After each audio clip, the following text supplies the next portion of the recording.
We are living in a computer-programmed reality, and the only clue we have to it is when some variable is changed and some alteration in our reality occurs. We would have the overwhelming impression that we were reliving the present, déjà vu, perhaps in precisely the same way, hearing the same words, saying the same words. I submit that these impressions are valid and significant, and I will even say this: such an impression is a clue that at some past time point a variable was changed, reprogrammed as it were, and that because of this an alternative world branched off.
Good afternoon, good morning, good evening, wherever you are and listening to this radio transmission.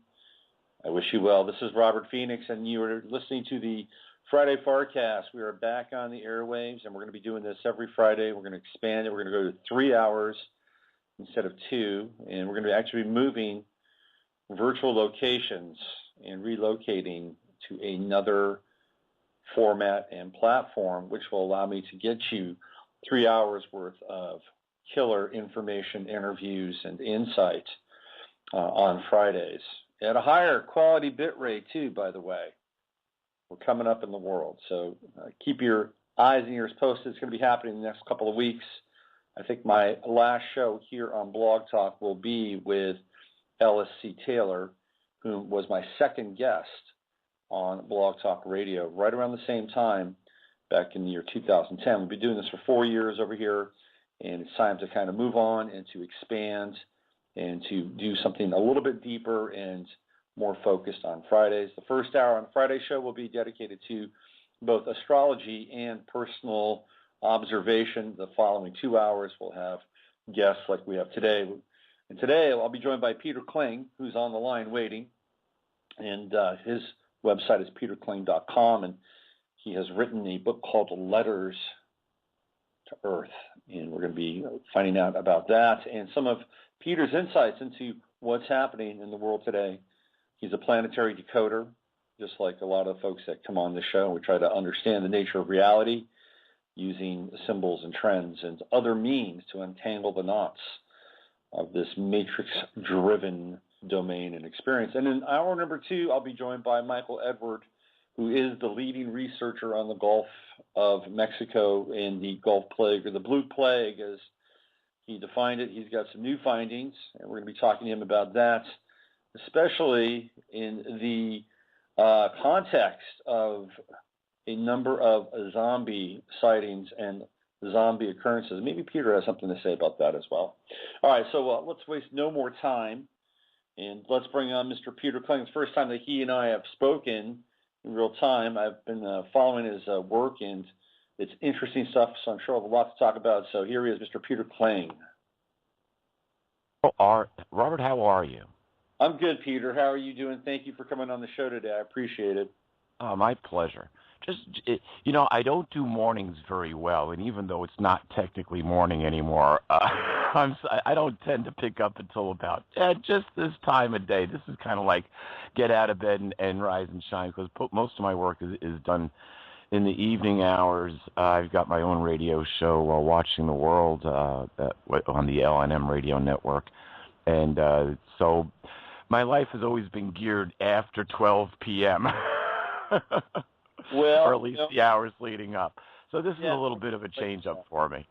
Yeah, I can relate to that. The good news is that you'll be able to tap into another kind of group of people in the morning. So this is a good time for you to sort of stretch out here a little bit and share what you're doing. So I appreciate that. Let's get into it as your molecules begin to sort of coalesce and come together. Yeah, we live in the most interesting time ever to come or ever to arrive again. This is actually a pivotal point in not just world history, not just galactic history, but in the history of the multiverse in which we live. And people are saying, what the heck did he just say? Well, we live in a 10-dimensional multiverse. Remember, once upon a time, the Earth was flat. Once upon a time, the Earth was at the center of the universe. The sun rotated around the Earth. Once upon a time, we lived in a 3-dimensional universe. But the fact is, the universe has to be at least 10 dimensions plus the variable dimension of time for us to exist. So in order for us to be here in this 3-dimensional world, there needs to be at least 7 other dimensions. Now, the interesting thing is that the math says that those 7 other dimensions get along just fine without us. They don't need us at all. Mm-hmm. So guess what, folks? This is interdimensional. This is not just physical. Mm-hmm. Mm-hmm. Now, I'm going to give you something else. I'm going to give you something else to think about. All my research, or I should say my research, started when I was a little kid. Before the age of 5, they started teaching me the Bible, biblical history, biblical prophecy. I didn't have a clue about what religion was. Not a clue whatsoever. But I understood quite well and fully. By the time I was 13, I understood multidimensional life. I understood that we are in a multidimensional situation. I understood that we are not alone. I understood that we live in a very critical time. Mm-hmm. And I understood everything from Genesis to Exodus, but I mean from Genesis to Revelation. Genesis and Exodus doesn't take you too far into the Bible, but from Genesis to Revelation in a different way. Because I had an anomaly happen at the age of 9. I saw the future through a dream and then lived it. And when it happened, when I was actually living my dream, as soon as it was finished, I ran home, a terrified child, and I ran in the house. I remember running up the stairs. My mother was doing the dishes. I said, Ma, I had a dream that came true. I had a dream that came true. And her reply was, well, that's nice, dear. It's time for you to go to bed now. And I was like, what? You're sending me to bed at the most unbelievable time in my life? And so I needed answers as to how this was possible. And I turned to science. So I literally grew up with a Bible in one hand and a test tube in the other. And somewhere in my mid-20s, I put them both together and I decoded the Bible. And let me tell you something, religion got it wrong, and I'm going to prove it to you right now. You go to Genesis, the 2nd chapter, the 21st through the 22nd verse, and a lot of people know this verse quite well. It says, God saw that it wasn't good for the man to be alone, so he decided to make a helper for him. So he caused a sleep to fall over the man. He opened up the flesh. He removed a rib, and he closed up the flesh. And he took the rib, and he proceeded to build a woman from it. And he brought the woman before the man. And the man said, at last, this is flesh of my flesh and bone of my bone. This one was taken from man. I will call her woman. She's my clone. This is the first record of genetic engineering, and it's in Genesis, the 2nd chapter. So who are the genetic engineers, Father? Who are the genetic engineers, Pastor?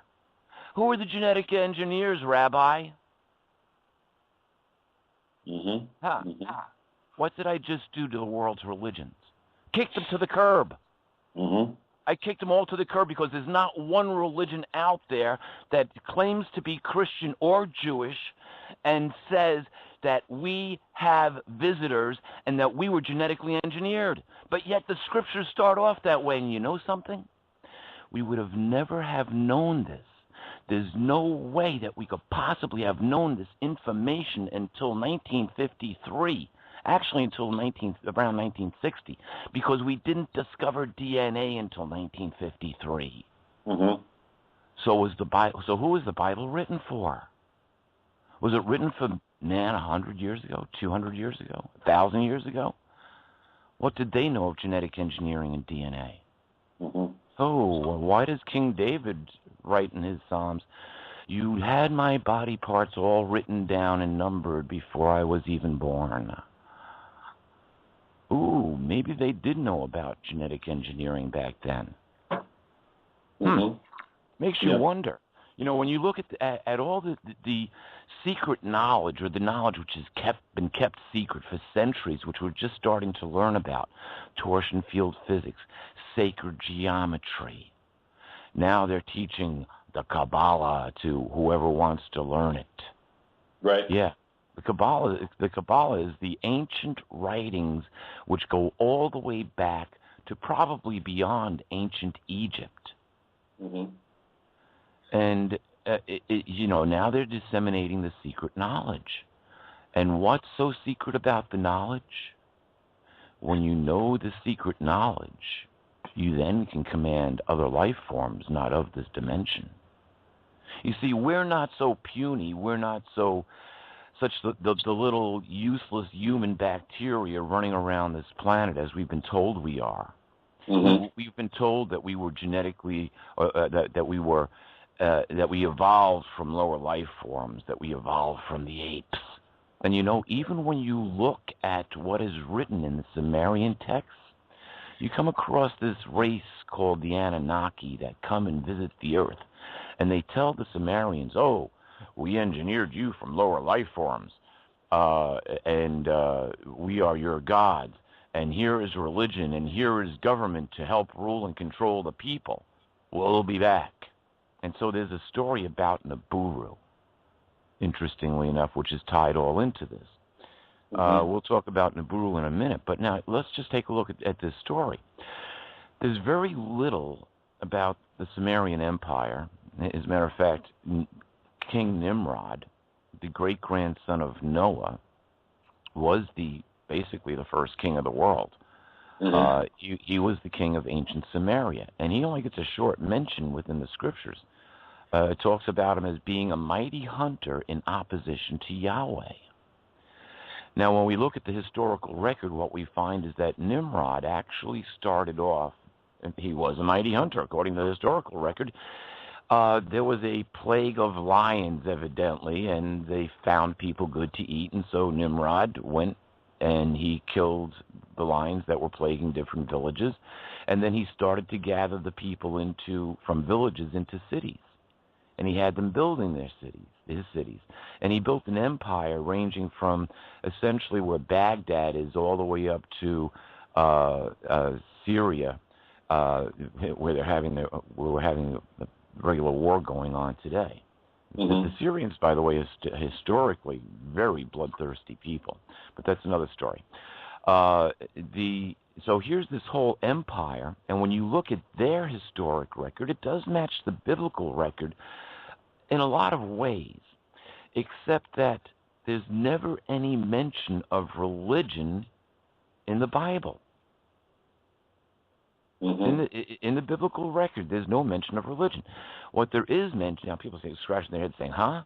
No, what is given is the law of Moses, and the people had to follow that law, and that law was given to them by what they're forbidden to call God. The correct pronunciation, according to a Christian woman who's Jewish by birth and a ancient Hebrew linguist, according to her, the correct pronunciation for God's name is Yahuwah.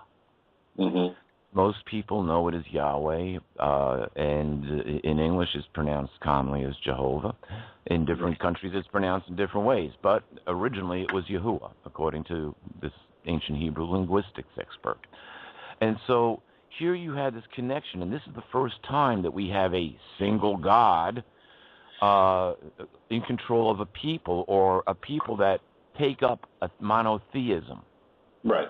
All the rest of the peoples in the entire inhabited world celebrate or worship many different gods. And when we go back to the ancient Sumerian story, with the exception of the later dynasties in Egypt where they actually worship one god, Ra, the sun god, so there's another monotheistic model in place. Yeah, but that was a forced thing. When you look at that, and that wasn't too popular either. But when you go back to the ancient, right to the source of it, to the ancient Sumerians, they worshipped everything. Yeah. They worshipped everything from the dirt to the stars, literally. Nimrod actually becomes the first sun god king. His wife, Semiramis, interesting story about her, and she's actually the main character in this. Semiramis was an Erechite, and Nimrod met her on the way home from one of his conquests, and according to the record, she was a prostitute, and she did her job so well, Nimrod took her home. And he made her his consort, and she actually became the second most powerful person in the kingdom. She becomes the goddess of the earth, the moon, and the stars. And in the theology, or I say in the theology of ancient Samaria, she is essentially the most powerful person. Historically, she gains total control. Now, she's the main religious aspect. Nimrod is essentially the king. Yeah, he's also the sun god king, but he's mostly concerned about the political situation of his kingdom. He owns a big swath of land, all of the civilized world as we know it.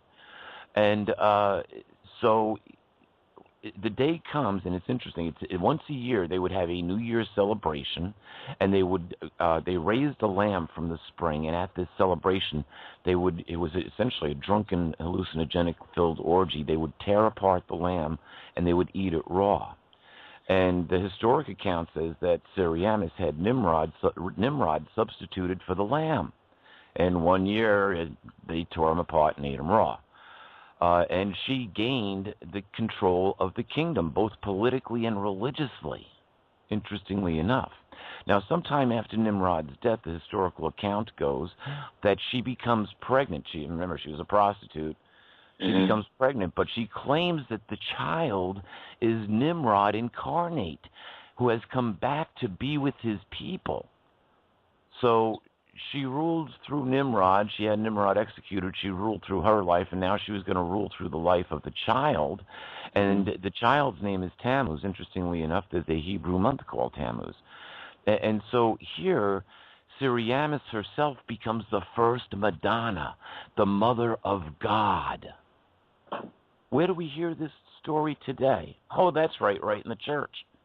Now, you start to get this interesting story coming out of the Sumerian Empire, which has overtaken the world.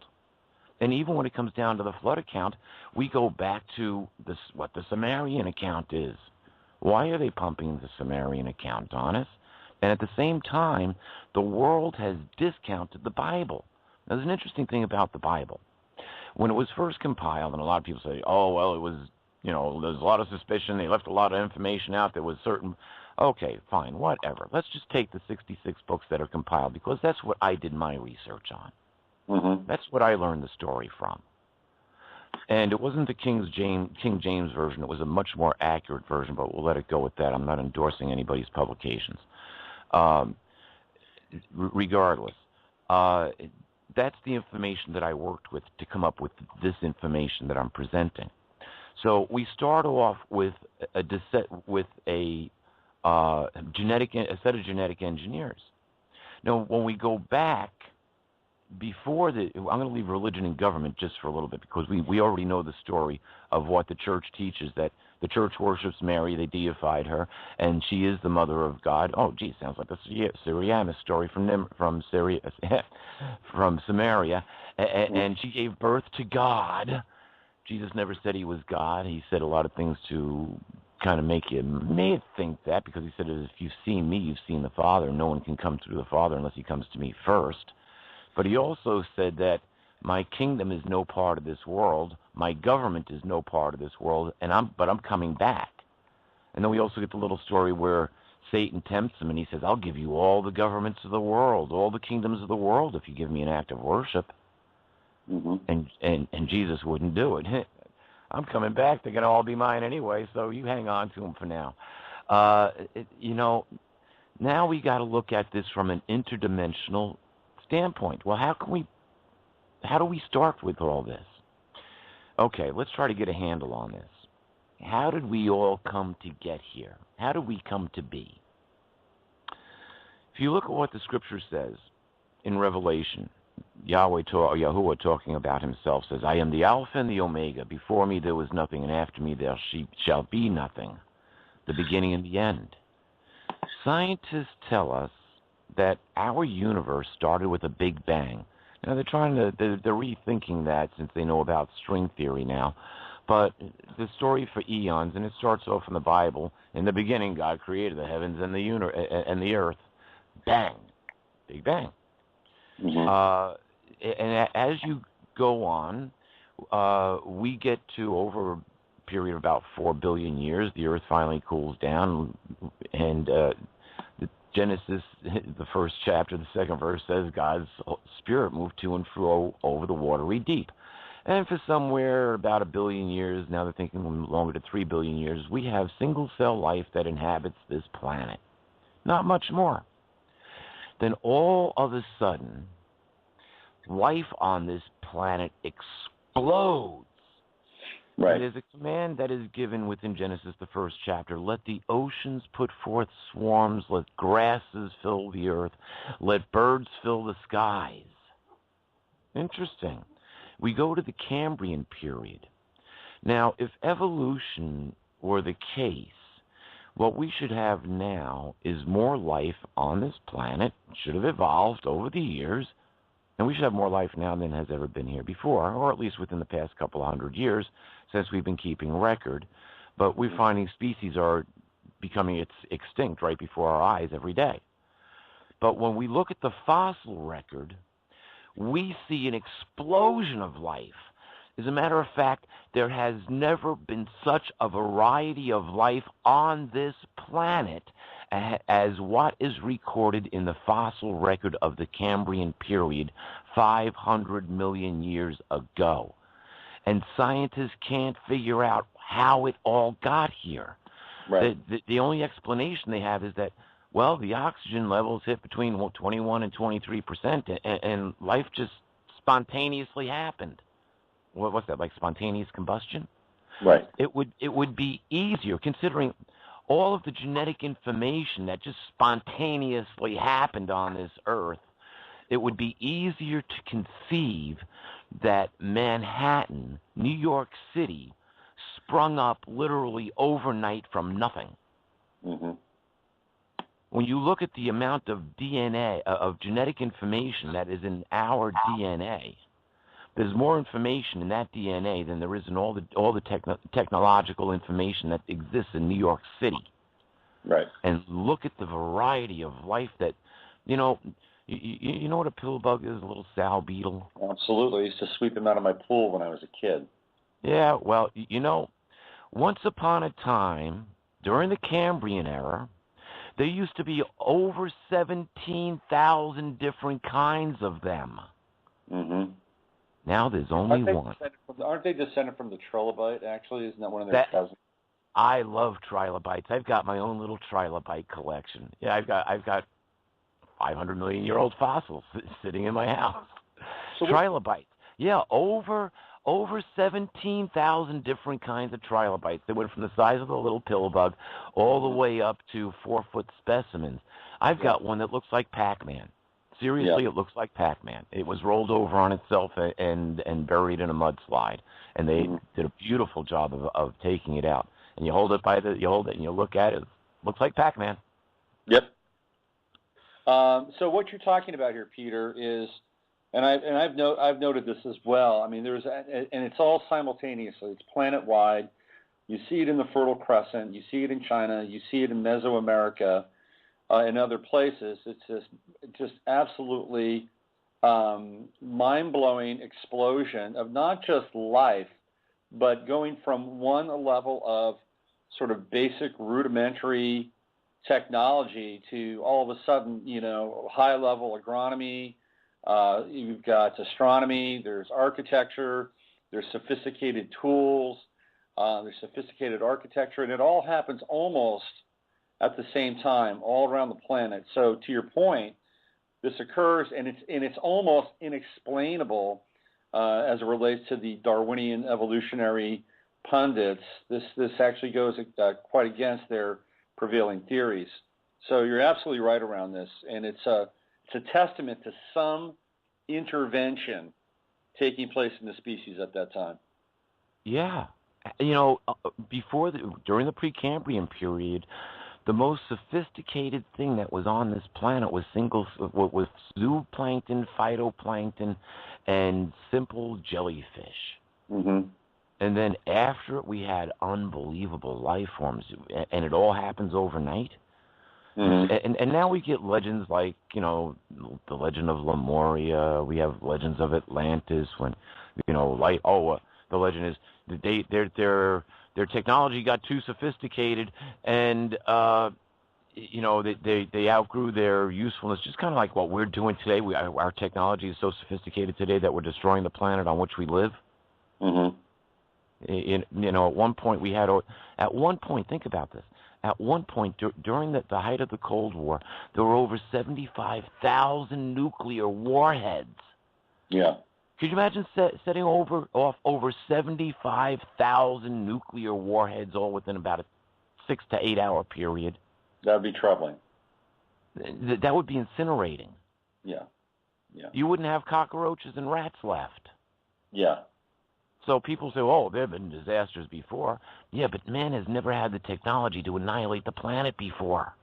Yeah, not like this. I mean, people. This is one of the things that is a common refrain for me when they say, well, we've gone through periods like this before. Not with this level of technology, and it goes beyond just the ability to wipe out the entire planet. I mean, we're talking about surveillance technology. We're talking about food and thought modification technology. I mean, we are really in uncharted territory as far as I'm concerned. And, we may have the semblance of this in our living library, in our DNA, so we may have an echo of it to some degree, which is why some people are trying to wake the rest of us up. But these are really very unique times and very profound, transformational, and troubling times as well because of what we're up against. Why don't we fast forward a little bit, Peter? We've got about 30 minutes left, and we've set the stage here, I think, for the multidimensional imprints on the planet. Let's fast forward to right now, and let's bring some of this information into the present, because I want to get your take on how you see this being played out 21st century, February 7th, 2014. Okay. Let's start. I'm going to digress just for a minute. We established that there are alien engineers here. There are extraterrestrials. These extraterrestrials do not come from Sirius or the Pleiades or from other parts of this galaxy. They are interdimensional. Yep. They are interdimensional. This is what Phil Schneider talked about, by the way, the late Phil Schneider. He got into this, and I think it cost him his life. But yeah, interdimensional, absolutely. Yeah, and they are. And they can take any form that they want. If you don't believe me, go look at the historical record again. You go back to the Watchers, and they were able to duplicate the human genome so perfectly that they could reproduce with human women, creating the Nephilim. Now, this is important, because in the book of Enoch, interestingly enough, these Watchers, these extraterrestrial interdimensionals, and if you read the book of Enoch, it's all interdimensional, they are captured and taken off the planet. They request that their sons can come with them, and the answer is no. And there was a reason given. Because they were begotten on the planet, they will stay on the planet. Now, we don't see giants running around the planet anymore, but one thing we do see, and there's a long history of, and that is poltergeist or demonic possession. Mm-hmm. And, things that go bump in the night may not be your Aunt Tilly, who's been dead for the last 10 years. Yep. Here we have another type of interdimensional life form, which is the soul of a hybrid human and an interdimensional alien.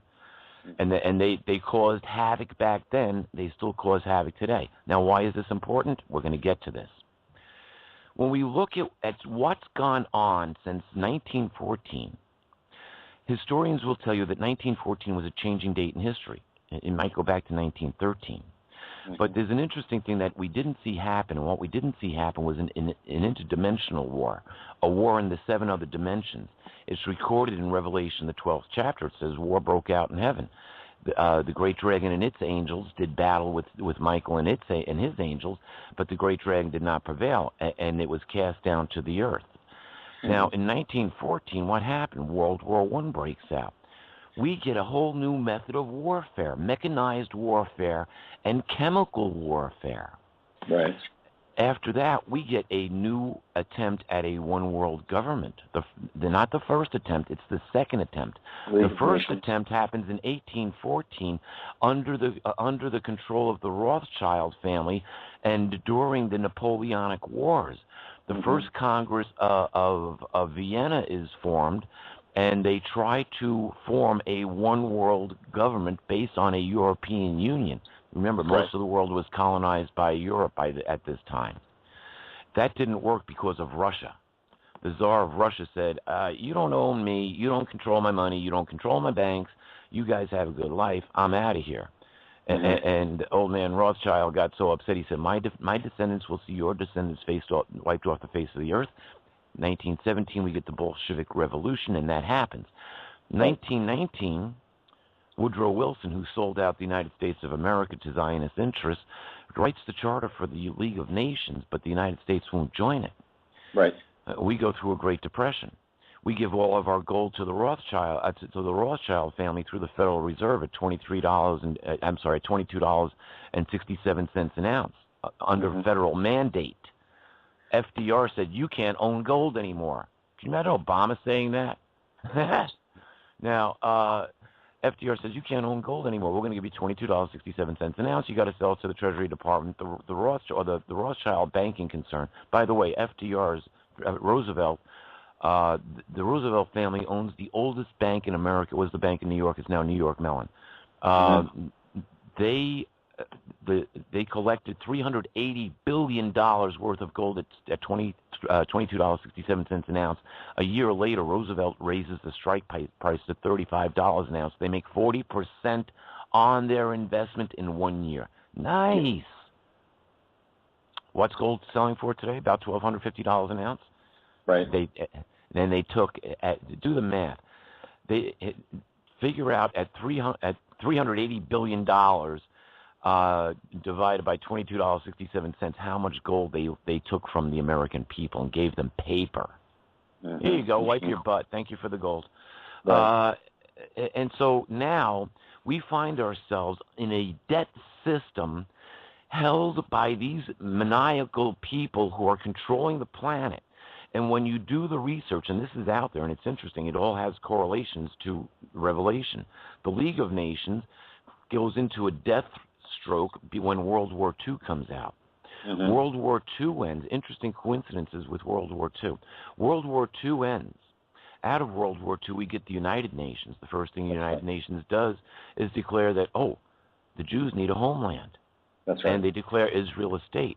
Interesting, 1947, Israel is declared a state, and we get a UFO crash in Roswell, New Mexico.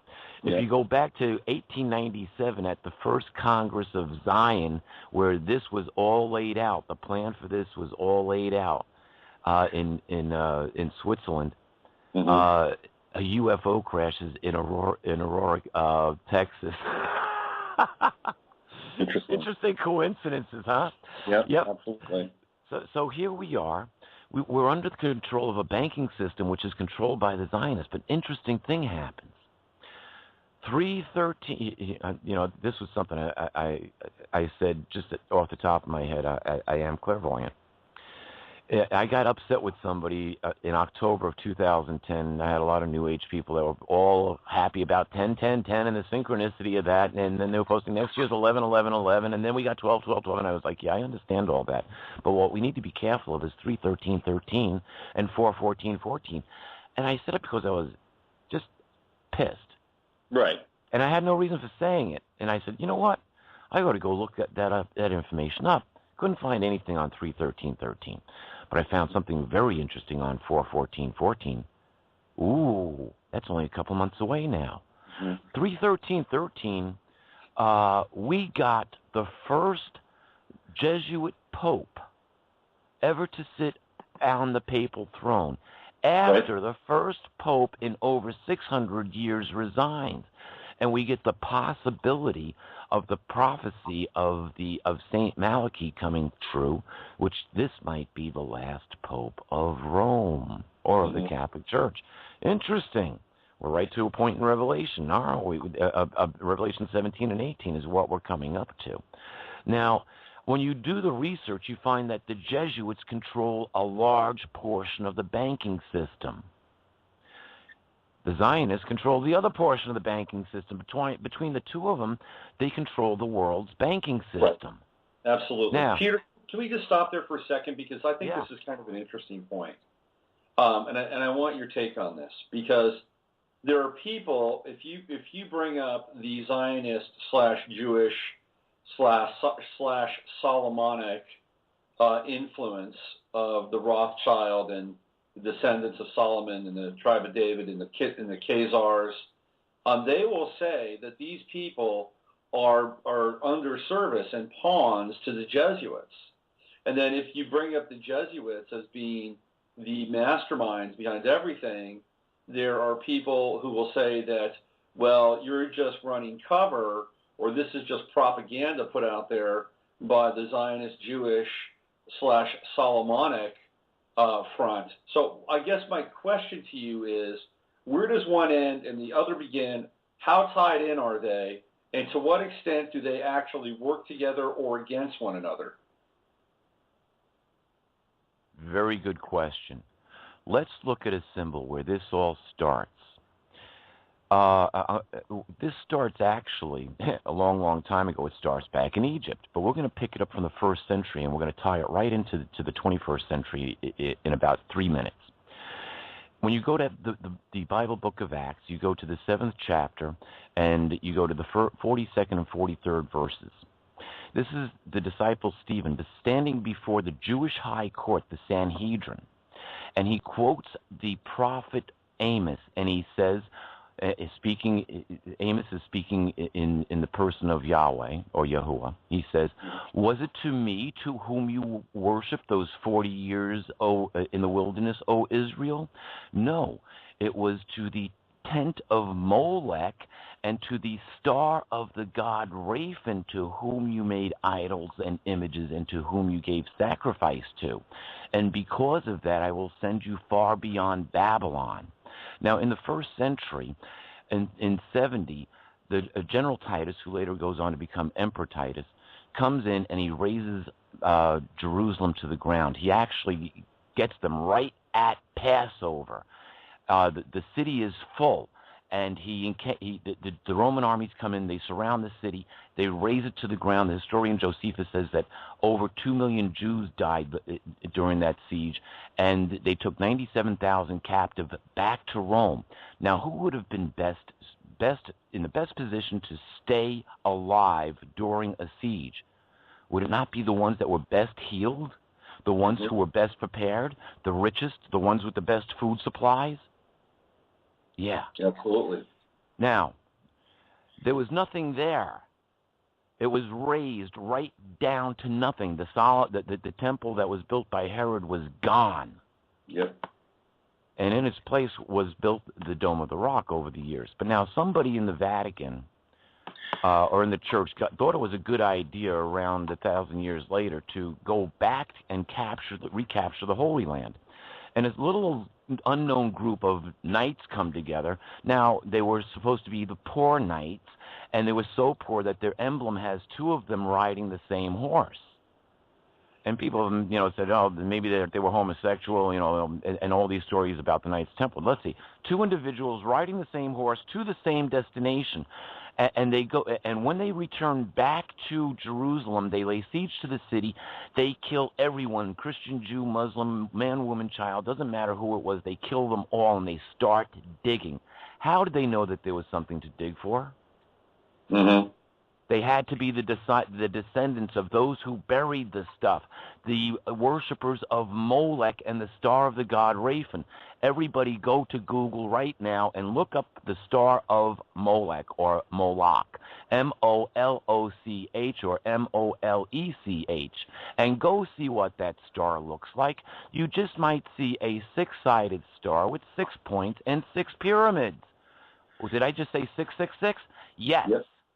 Now, to find out exactly what's going on, there are 2 books which are totally demonized today. One of them is the Bible. The other one is the Protocol of the Learned Elders of Zion. And when you read the Protocol of the Learned Elders of Zion and know what Revelation says, it's the smoking gun to Revelation. It reads like a blueprint for the last 100 years. It was published in Russia back in 1903. And anyone who was found with a copy of it under the Bolshevik rule was put to death virtually immediately. Mm-hmm. So start Peter, connecting the dots. Let's stop there for just a second, because I have a question to ask you about that. One of the people that like to discredit the protocols of the Elders of Zion, they claim that it's a forgery, that it's a fake. What are they using for the basis of this citation?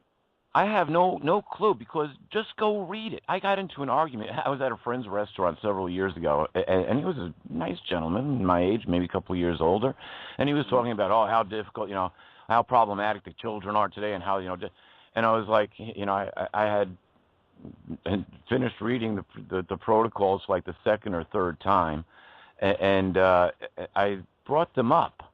I said, well, this has all been planned out. I said, and he says, oh, well, there's no doubt it's been planned out. I said, yeah, it was written in the protocols over 100 years ago. This guy went ballistic. He said, oh, the protocols are a hoax and a forgery. I said, well, have you ever read the protocols? He says, no, I've never read them, but they're a hoax and a forgery. Right. Read the protocols. I said, well, how could you condemn something that you've never read? How could you call it a hoax and a forgery if you've never read it? You're speaking out of ignorance. He said, well, my ancestors were military commanders in the Confederate Army. They were majors in so you're a bigot, too. I got so upset I walked out of my friend's restaurant without paying my bill. Yeah. I did go back and settle up, but it's like, how can you be so ignorant and to say, oh, well, that's a bunch of hooey? It's like people that say, oh, well, the Bible's been changed over the years. Really? Have you read the Bible? Oh, well, no. What religion are you? Oh, well, I'm Catholic. Oh, when's the last time you've been to church? Oh, well, I don't go to church. I never said I was a good Catholic. Yeah, well, you see, you're speaking out of your butt, buddy. You don't know what you're talking about. You're speaking from ignorance. Do the research, do the homework, and then come back and we'll talk intelligently. Because when you look at this intelligently, you have to look at the situation in the world and look at what the prophecies are. Your next guest is going to talk about the Gulf oil disaster. Yep. Revelation 8, 8, and 9. John said, now I want everybody to picture what we saw when the Gulf oil disaster was first being reported. Because John said, I saw something like a burning mountain being thrown into the sea. And a third of the sea became like the blood of a dead man. And a third of the souls in the sea died. And a third of the boats were wrecked.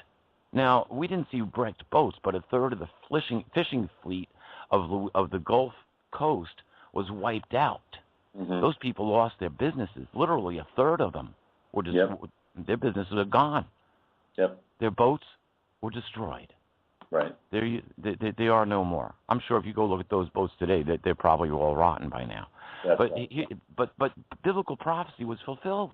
The only thing that John didn't say is that BP and Halliburton got blamed for it. Let's go to the one before that. It's still within in Revelation 8. It's Revelation 8 verse 7. It says that a third of the earth would be burned up.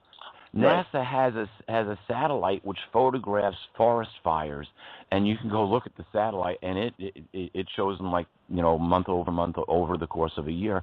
There are forest fires all over the place. It looks like the Earth is being burned up, or at least a third of it. You go to the one after what John says about the Gulf oil disaster, and a lot of people get this wrong. It's the wormwood prophecy. Mm-hmm. John says, I saw a burning star falling from heaven, and it lands upon the rivers and the fountains of the earth. Now, it doesn't strike the earth. It lands upon the waters, upon the rivers and the fountains. Mm-hmm. Now, we know a nuclear reaction is what is inside of a burning star. It's a nuclear reaction. So this is Fukushima that's being referred to, right? No. This is the wormwood prophecy. The wormwood prophecy. Now, do you know how to say wormwood in Russian? No. Chernobyl. Chernobyl, that's right. Absolutely. Yeah. Fukushima is 30,000 times worse than Chernobyl, according to what the scientists are saying. Fukushima is like an atomic bomb going off every day for almost the last 3 years. The third anniversary will be March 11th. Interesting thing about that, Fukushima happened on an Elenin alignment. Remember comet Elenin? Yep, absolutely. Yep. Now, what's more interesting is that there was a high-energy anomaly recorded in the ionosphere during the earthquake causing Fukushima. You can still find this information today. As a matter of fact, the researchers believe that major earthquakes cause these high-energy anomalies in the ionosphere. Really? Mm-hmm. Most people believe that the earthquakes are caused by the high-energy anomalies, which are caused by HAARP. Right. Go do the research on HAARP.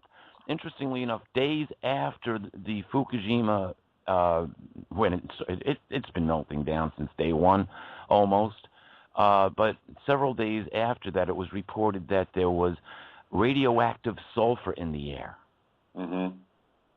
Radioactive sulfur only occurs when radiation hits seawater. About a year after the Fukushima event, there was an announcement that the United States and the government of New Zealand had developed a tsunami bomb.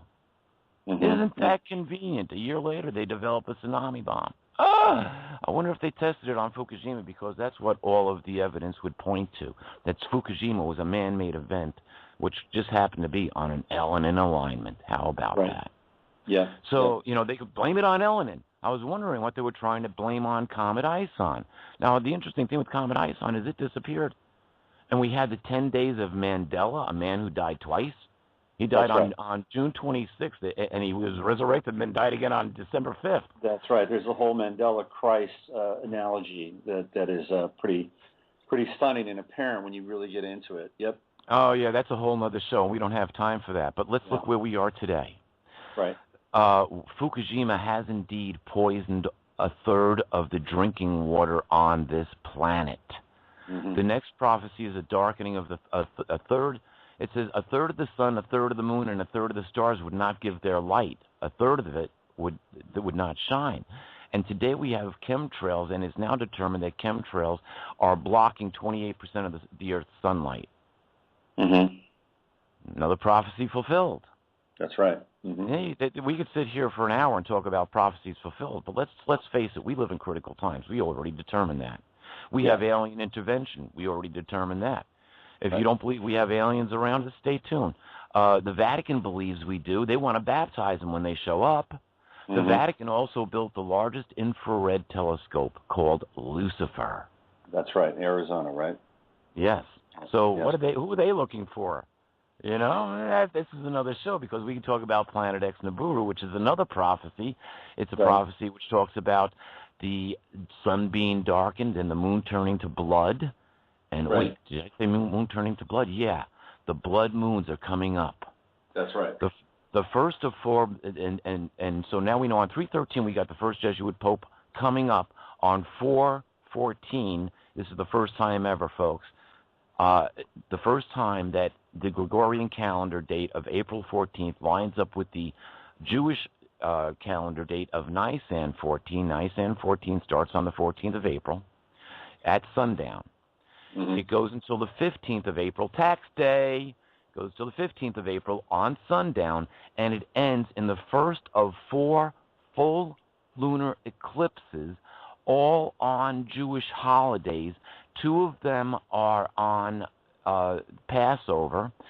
2 of them are on fall festivals, the Festival of Trumpets, and the last one is on the Festival of Booths or Tabernacles on September 28th, 2015. Interestingly, September 29th is the historic date for Jesus' birthday. Most biblical historians place Jesus' birthday either on the 29th, the 30th, or the 1st of October, right in that range there. I've actually done a lot of research on the 11th, which is a whole nother topic and subject altogether. We also have, Peter, by the way, at that time in April coming up, a massive cardinal cross with Pluto, Uranus, Jupiter, Mars, all at 13 degrees. A very interesting number, and it's a potent astrological alignment as well during this April time. Exactly. Yeah. We have a lot of alignments coming up. We also have 2 full solar eclipses. Interestingly enough, they both occur on Nisan 1, the beginning of the Jewish New Year. Mm-hmm. And this is not going to happen again for 1,000 years. So we have events in the skies. Now, it's interesting. When you read Acts, the 2nd chapter, starting with the 18th verse on down, very interesting words there. This is the disciple Peter quoting the prophet Joel. And Joel is saying that in the last days, prophets would be raised up on the world. It says God would pour out some of his spirit upon all sorts of flesh, and they would prophesy. And upon his men servants and his maid servants, they would prophesy. And upon the old men would see visions, and the young men would dream dreams. And let's see, what else did he say? Oh, yeah. And the moon would be turned to blood, and the sun would be darkened. Earth, blood, fire, smoke, mist, before the great and illustrious day of Yahuwah arrives. Mm-hmm. But all those calling upon his name shall be saved. So we have what is lining up to be a Nibiru type event, possibly the spring of 2016. We can get into this. It's another show. What do we need to look for today? Let's go back to the two riders on the horse, the Zionists and the Jesuits, still controlling the banking system. They have since it started. Who is credited with our modern banking system? The Knights Templar. Why do you have 2 riders on the same horse? One's Jesuit, the other one's Jewish, or not really Jewish, but is a Zionist and a Molech worshiper. Right. So you've got a Molech worshiper, and not a Hebrew, a Molech worshiper, and a Jesuit on the same horse, riding in the same direction. They're still doing it today. Their goal is to bring the world to a one-world government. Now, who's got the upper hand? The Zionists believe that they do, because in the protocol, which is a hoax and it's a plagiarized hoax. That's the amazing thing. It's plagiarized and it's a hoax. But in the protocol, the Zionists say that the only ones who could possibly be a problem to them are the Jesuits. Mm-hmm.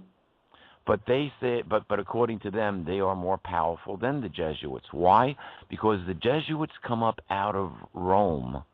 Mm-hmm. The Zionists go back all the way to Egypt. That's right. Yeah. So they know the secret words. But then you also have the infusion of the Khazarian bloodline into all of this. You mean hold on, you mean like in Revelation, the 3rd chapter, the 9th verse, where it says, "Look, I will make those from the synagogue of Satan who say they are Jews yet are not, but are lying. Look, I will make them come and bow before your feet and make them know that I have loved you." So much for you, Khazarians. Yeah. There you go. Yep. Those who claim they are Jews but are not and are lying. Yep. Let me tell you something. I am not anti-Semitic. I have friends who are Jewish. I was raised in a Jewish community. I have friends who are Arabic. I have a friend, a good friend of mine. His mother was Jewish. His father's Iranian. Yeah. You know, I love people. Right. I love people from all around the world, and it's now that we need to wake up and come together because we are facing a crisis. The Pope has called for a revamping of the world financial system. The Jesuits are in control of 50%. The Zionists have the other 50%. They're going to eat the big one on this one, and they're going to come back after the Jesuits for doing it. And this is the prophecy in Revelation, the 17th and 18th chapters. So, yep, we're heading for the New World Order. It's going to be controlled by the money. Follow the money. The Absolutely. Jesuits control the Chinese economy. They control the BRICS countries. The BRICS countries now have their own currency, folks. They don't need the petrodollar anymore, and the petrodollar is being challenged on all sides. You don't believe the petrodollar is collapsing? Go to the grocery store, buy some groceries, compare your bill this month from what you paid last month, and you're going to find out it cost you at least another $20 to buy your groceries this month. It's a 25% increase. Yeah. Over the last, I would say, 6 months, easy, 25% increase. And you'll find this mainly in what most people need, protein and meat. It's very difficult now to find good quality meat at a reasonable rate. You're paying through the nose for it because it's one of the things that most folks on the planet need. So if we look around, we've got about 3 things that I think that we can draw from that give us kind of an idea or a sense as to where we are. We've got the protocols of the Elders of Zion. We've got silent weapons for a quiet war. And then we have the prophecy of Pike. And I think if you put all those 3 together, I think you can get a pretty good snapshot as to where we are. What are your thoughts on that, Peter, before we sign off here? Well, absolutely. We are at a critical point in history. Follow what's going on now. We have the blood moons coming up. We have the church, the Vatican making a play for world control. The powers that be aren't going to totally like this. It's going to be very one-sided, and they're going to want to take it back. And I write all about this. This is all in letters to Earth. You can't survive Armageddon. It's going to take more than guns and bullets to get through this. It's going to take caring for each other. It's going to take getting out of the fear factor. It's going to take a return to love and centering our souls in love. Remember, this is an interdimensional war. We need to get out of the fear factor, because if we're in the fear factor, we're in the fight or flight. We're either fighting against something or running away from something. If you're in the alpha level, or if you're in the love mode, if you slow your mind down to the point of prayer and or thought, or I should say meditation, of course it's thought, but meditation, that brings you out of that fear level and into a level of more of a peaceful, blissful, loving level. And then you don't have to run from anything. And we need to recognize our connection to each other as soul entities, and our connection back to Yahuwah as the soul of the multiverse to which we are all connected. This planet is a living entity. The universe is a living entity. We live within the body of God, the same as we are host to billions of life forms that keep our body running. We have bacteria from our lips to our butt and are covered in it. So is God, except that they're multidimensional life forms because we live in a multidimensional multiverse. With that, I'm going to say, folks, read my book, Letters to Earth. You can survive Armageddon. Join me on Facebook. Go visit my website. I'll sign off by saying love and blessings to all. And that is the true vision of the Aquarian age, by the way, Peter. That's how I see it. Not this other version that we're being given, which is flipping everything upside down. To me, this sovereign and autonomous and authentic kind of love and caring and soulfulness is really what it's all about. Thank you for being on the show, and I would love to have you on again sometime. It's been great. Absolutely. I'd be more than happy to come back anytime. There's so much more to talk about. We could do a whole show on how to connect to your higher power, your higher self. We have a fantastic future. you're not going to want to miss it. There's going to be a whole lot of loving going on, and if you're not there, you are going to miss it. Absolutely. So stay tuned, folks. Thanks again, Peter. Take care of yourself. Thank you very much for the opportunity of being with you and your listeners today. Like I said, love and blessings to all. Have a great weekend. All right. Thank you. Bye-bye. That's Peter Kling, the author of Letters to Earth, and you can find him over at peterkling.com.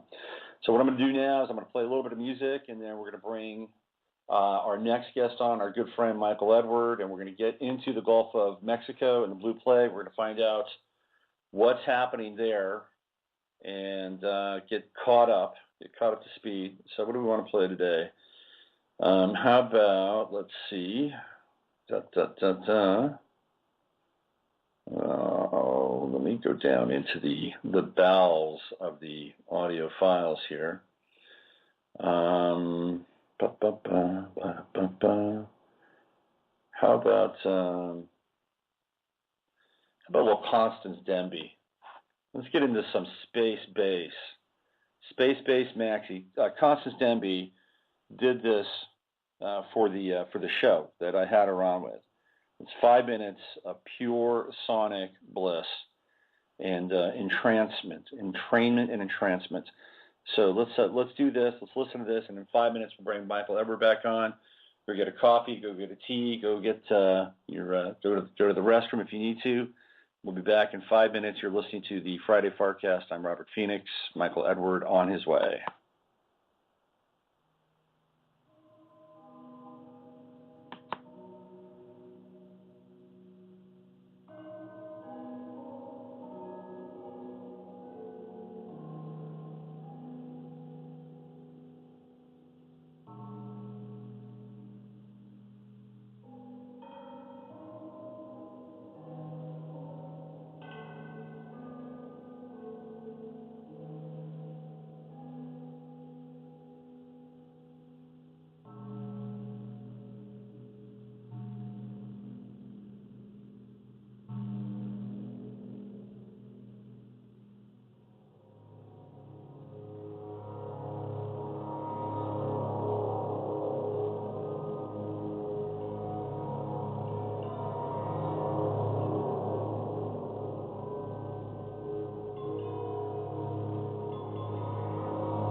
That was coincidentally, Space Base, the maxi mix created especially for this show.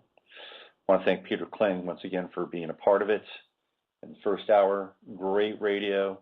If you haven't, if you're listening on the stream, it will be worth listening to again, probably in podcast mode, just to pick up all the information. Great stuff. Real quick, the Sochi Olympics have just started. It's going to be an interesting ride. You can catch my interpretation of what's happening or what might happen over in Sochi with my latest show on Gaiam TV, where I get into the astrology of Russia, the astrology of Putin, and some of the things that are going on over there. Keep your eye on Sochi. It's a hot spot. We are in the time of Aquarius. Revolutionary energies abound. And again, you can go there and check out Gaiam TV for 10 days free. Just go to the 11th house at GaiamTV.tv.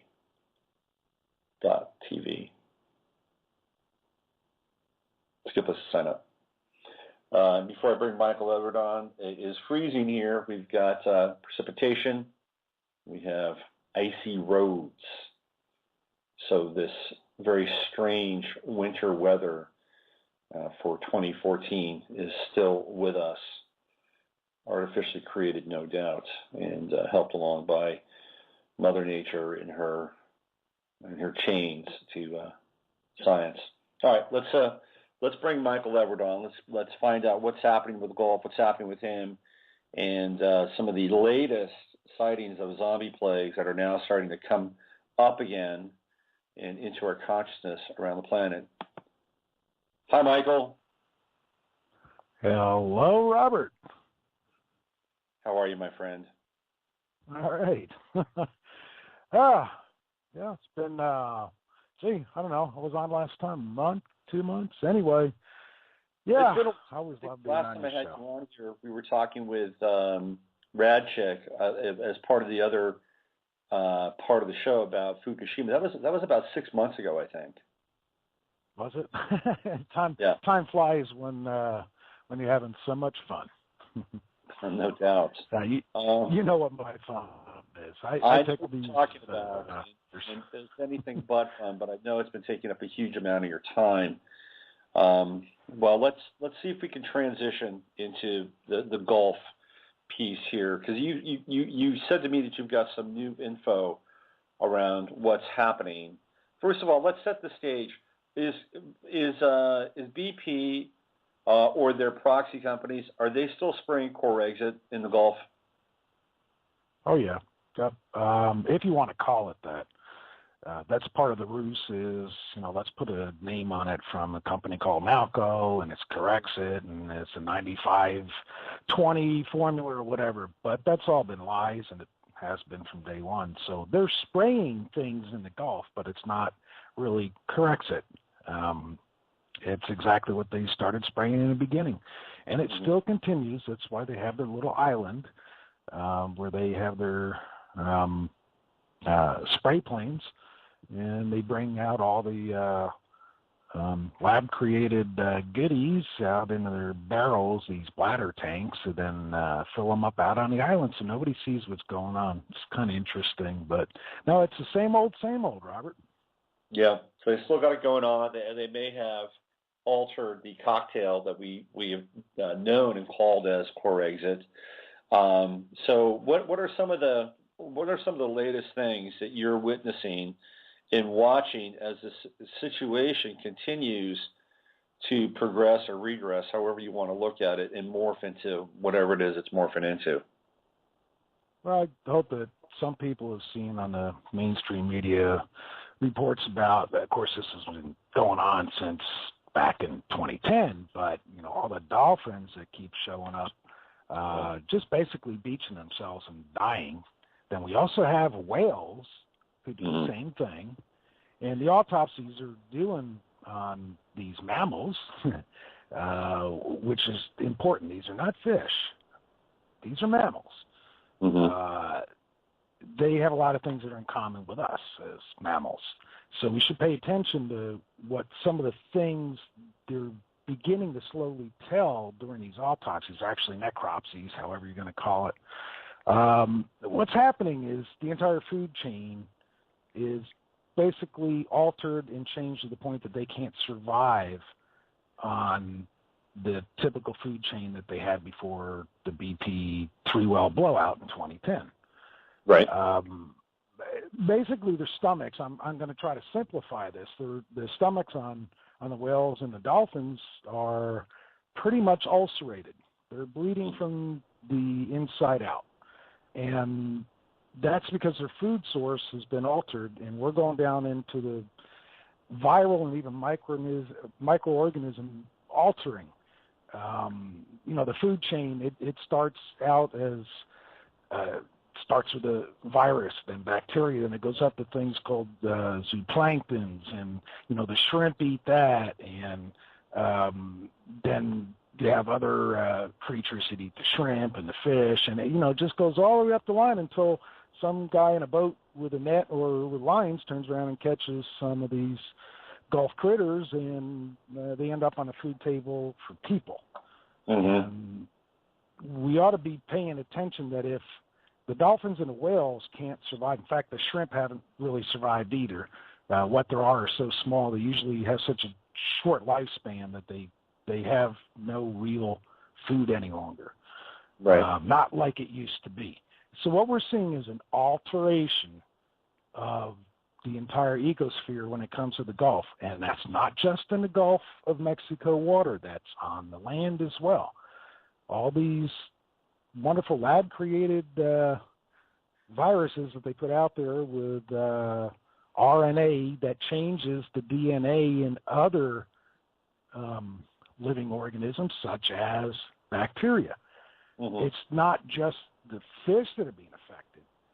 We're being affected. We have new strains of bacterial-oriented MRSA, MRSA, that nothing can touch.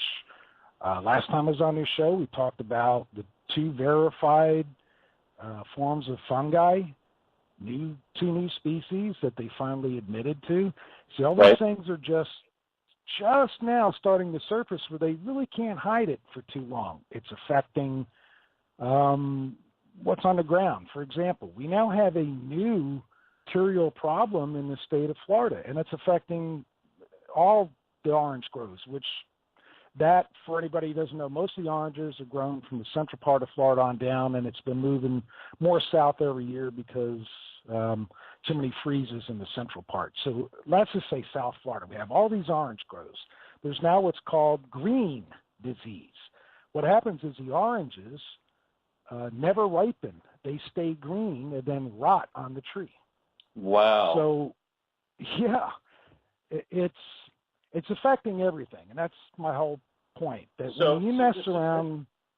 This dovetails, by the way, with what I've been watching with the transference of agricultural growth and farming to Vietnam and China, because the United States has now become essentially a toxic cesspool with fracking, with what's happening in the Gulf, and any number of other things like what they're sprinkling in the chemtrails. So most of our agriculture now is being moved out of the country. So when did you start to see the greening of the oranges take effect, Michael? That actually started last year.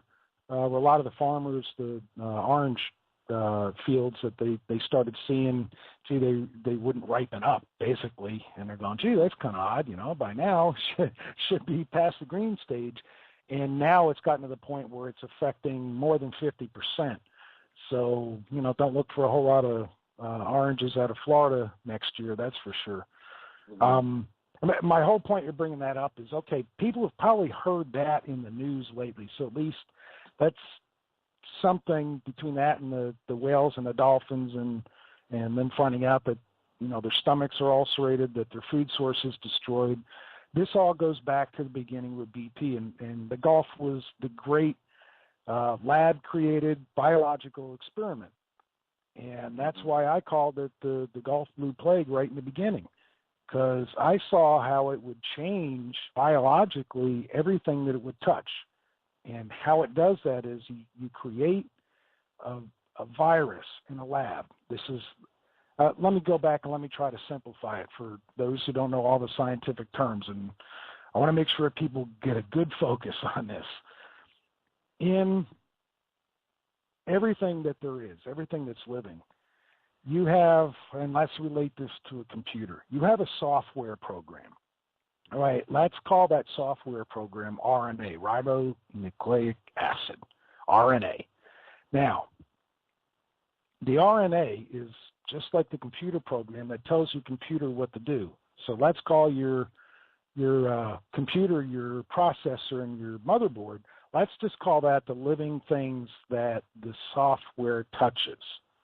So here we have viruses, the RNA, affecting the DNA of larger organisms, which actually do the processing.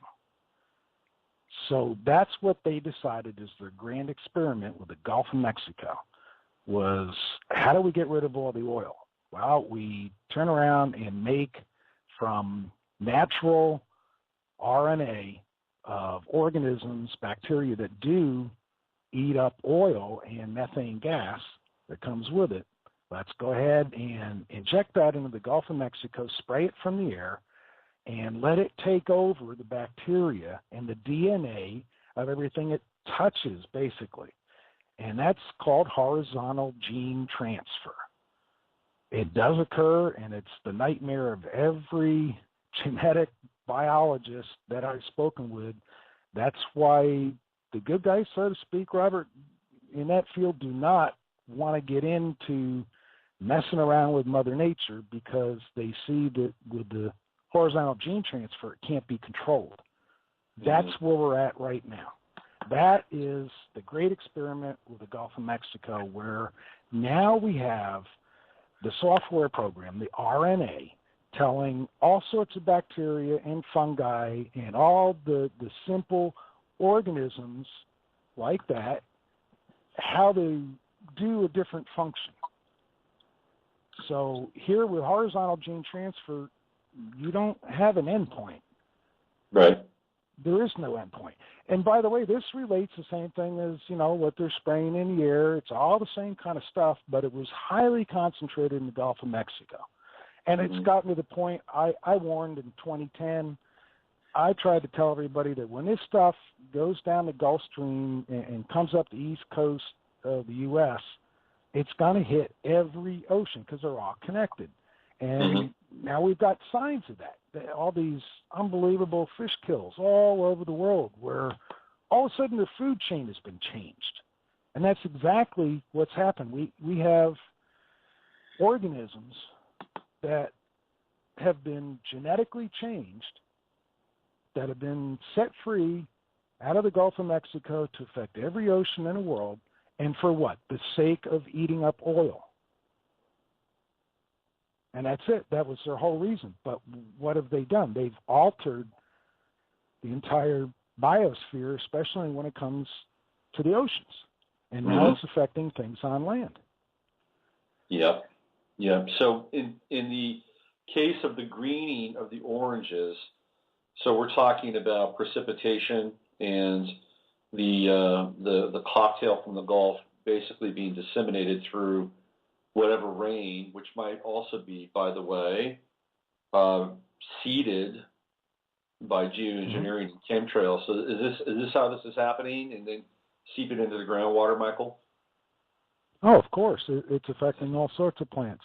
Last time we talked about the fungi that was affecting my animals here at the animal sanctuary. And I had 2 horses where I'm pretty sure I told your audience then that normally when you have a fungus infection on the skin of an animal, and even with people,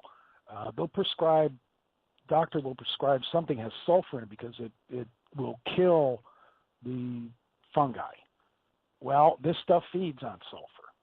So the more that I put on those particular 2 horses I mentioned last show, the more it would spread. So it ended up that I had to turn around and take a sample and spend some money and go find out what the heck is this stuff, and then boom, it's something that's they're already talking about this new species, 2 new species of fungi in Florida. Mm-hmm. All of a sudden, it showed up out of nowhere since 2010. And the scary part with that is,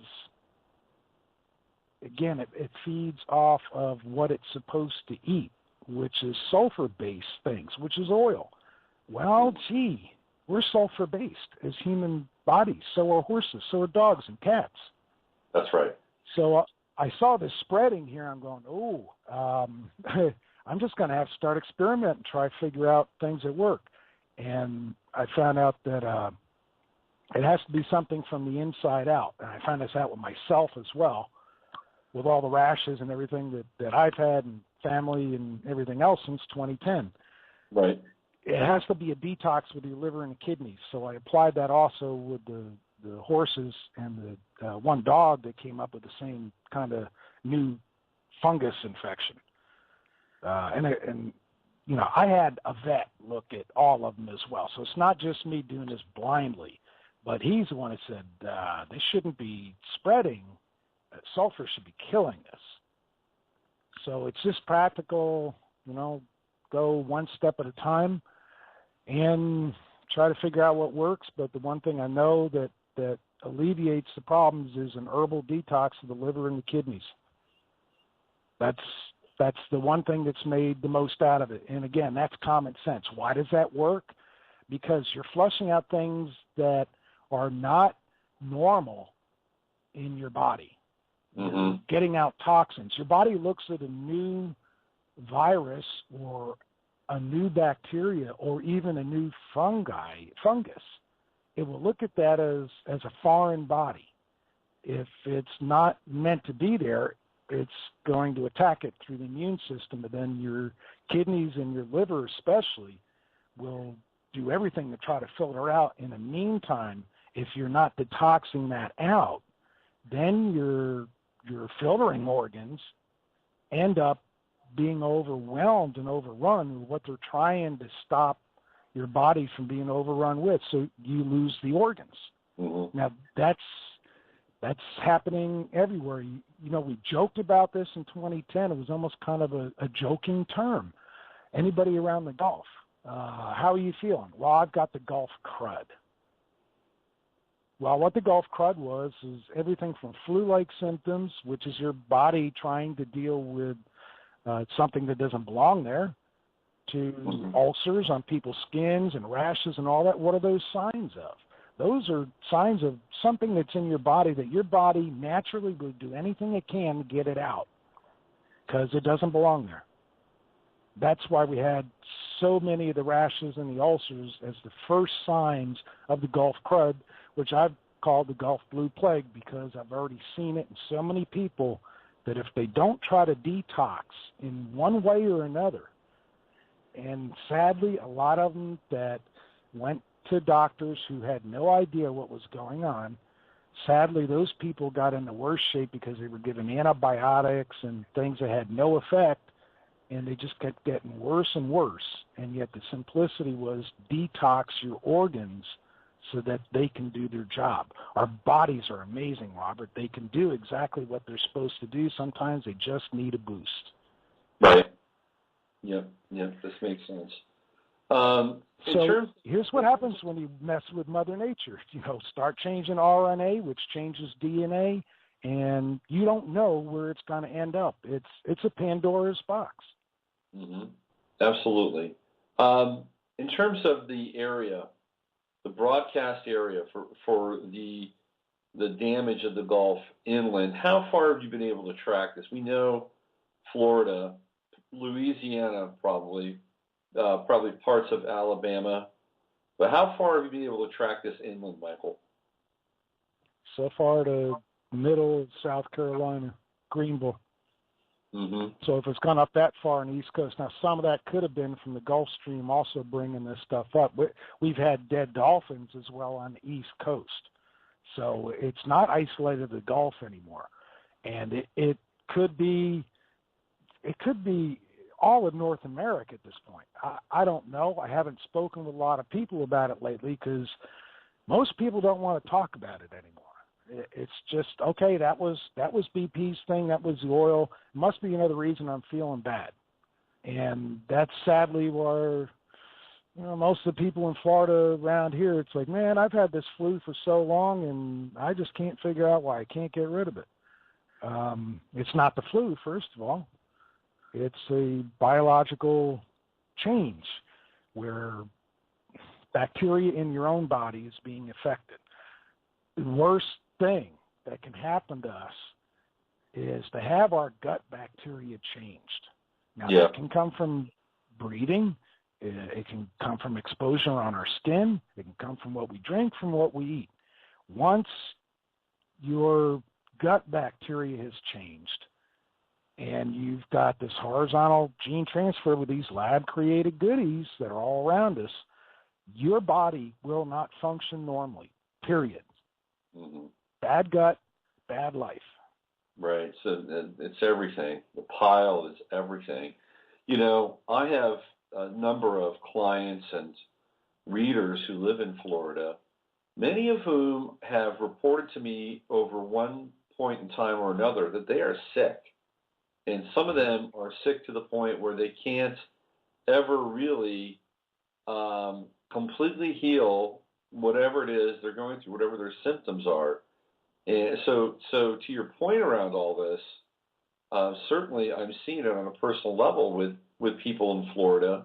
What's your perception like on the ground there, and just observing people that you know, and what are some of the numbers that you're just kind of estimating with this stuff getting to people over long periods of time and them not being able to change anything?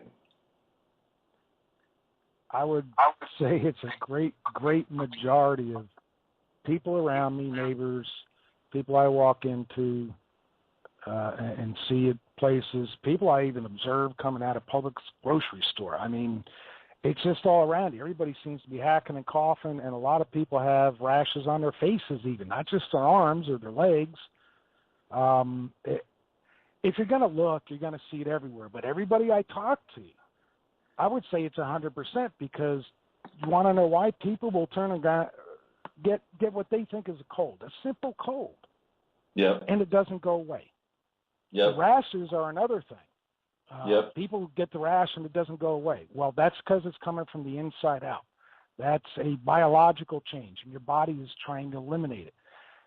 All I can do to suggest to people is that by trial and error and consulting with a lot of people in Europe, and I'm talking about biologists, especially natural herbal medicines and such, though I hate to call them medicines, but here's what I found out. If you've got the Gulf crud symptoms, what I call the Gulf blue plague, if you don't detox, it's only going to get worse. And it'll get worse at quicker stages, to the point that where there have been a lot of people who have died from the so-called flu here that really didn't die from the flu. Been a lot of people, even back in 2010, remember the ones who swam in the Gulf after they injected this garbage in there?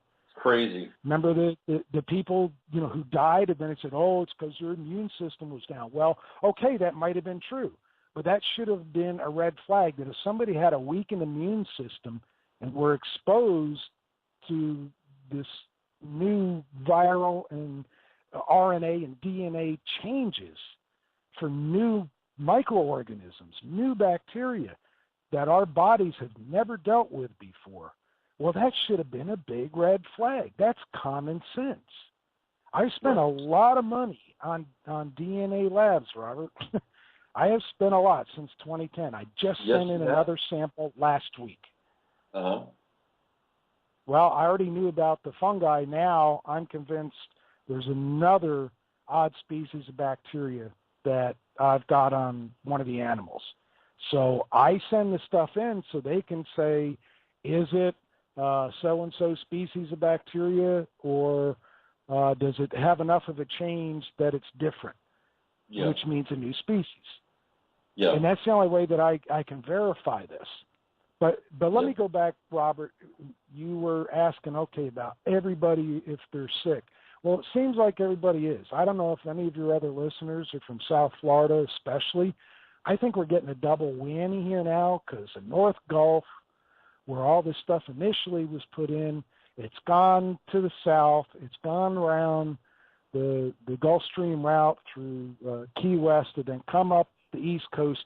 I've got friends on the East Coast who are having the same problems that we had on the West Coast a year before. Yep. So that means all of Florida, as far as I'm concerned, has got a double whammy because of all this being introduced into the water. Signs of that in the Everglades. That's where the pilot whales, I think they were pilot whales. Anyway, the whales and the dolphins, all of a sudden the mass beachings. No. That's the worst spot. It's like a double whammy. We're getting everything from the North Gulf is now coming down the West Coast and going up the East Coast. So nobody's immune from it. Nobody. I want to ask you about the loop current and the Gulf Stream in a second, because there are people that have been talking about the Gulf Stream and the loop current is broken now. And it doesn't go completely kind of all the way around the planet. It actually kind of dies out somewhere in the Atlantic. But I want to ask you about that. Before I do that, Michael, we have a listener in the chat room who is from Florida and is basically agreeing with you about everything you say. She's sick. She's been in hospitals. She's saying that people in hospitals, the hospitals are full with people that have these symptoms. What I'm asking you is, obviously you have developed a type of protocol that you have to continue to tweak because new things are being introduced. But if somebody wanted to get in touch with you to try to understand your protocol, especially someone who lives in Florida, would it be possible for you to give out your email address or some kind of point of contact, Michael? Okay, yeah, let me do that while we're talking. You have your chat thing on here. Okay, let me post it on there. Yeah, detox is the answer, and of course, a lot of people said this in the beginning, back in 2010, thinking that it was chemical related corrects it. Right. Why some chemicals may have and probably were used, like to break up the oil chemical wise, we had the introduction of these little nasty lab created organisms to change the bacteria that normally is in the Gulf, like zooplankton, which is the predominant microorganism in the Gulf of Mexico because the water is so warm. Well, we had all them altered genetically. And, of course, what are they? They're down there at the bottom of the food chain for everything in the Gulf. Then where does the rain come from? Comes out of the Gulf, goes up in the sky, ends up on the land. So showers from the Gulf could end up easily being in Canada by the time they drop all this altered genetic bacteria and viruses. Mm-hmm. It goes everywhere. Let me just take 1 second, type in my email on your chat here now that I found out where I'm at. Okay.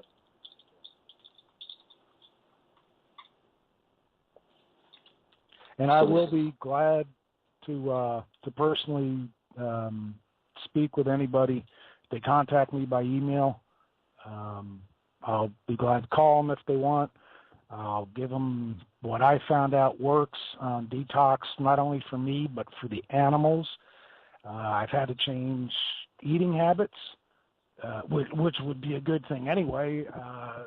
I'm glad you're not in California anymore, because I wouldn't buy California food for anything at this point, even if it says organic on it.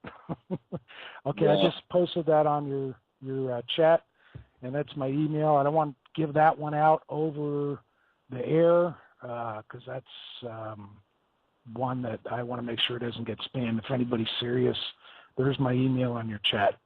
Okay, so if you're in the chat room right now, you can connect with Michael via email. So that's a way for anybody living in Florida, if you're in the chat room and you want to find out how to stay on top of this, and Michael is a living testament of being able to get through this, just give him an email. And by the way, we had somebody in the chat room chime in that said that they're feeling the Gulf crud up in Vancouver as well. So perhaps the protocol might be more universal than just people living in Florida. It's worth an email to Michael. Let's get into the Gulf Stream and the loop current. Michael, what's your take? I was listening to John Moore one day, and he was essentially saying that the Gulf Stream is broken, completely broken, and that it stops somewhere outside the Atlantic. What do you know about this, and do you agree with it, or if you don't, how are you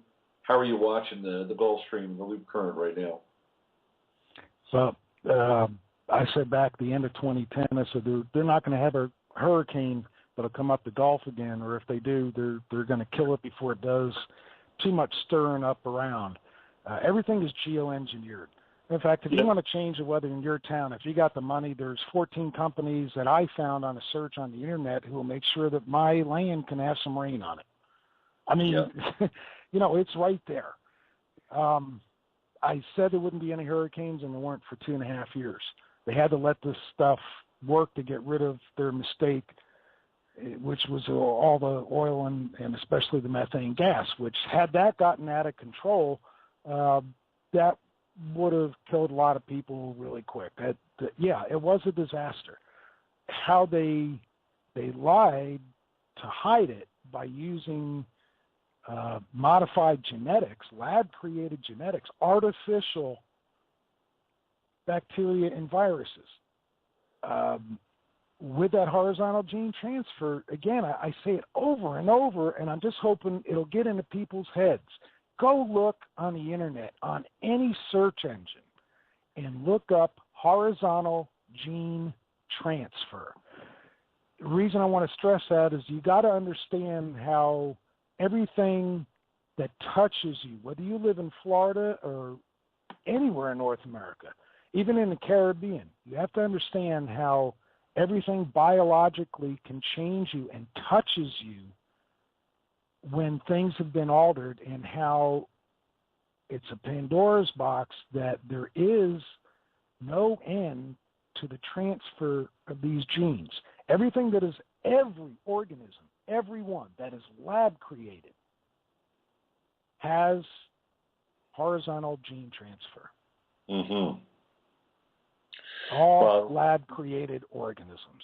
Well, the implications for that are absolutely staggering and life-altering, and not really clear on where it takes us. But certainly in the interim, we are seeing the peril that the marine mammals are facing with their ulcerated stomachs and all that other stuff. What about something like something a little more basic, like the shrimp industry, or if you go down into the Key West, people love to eat that conch.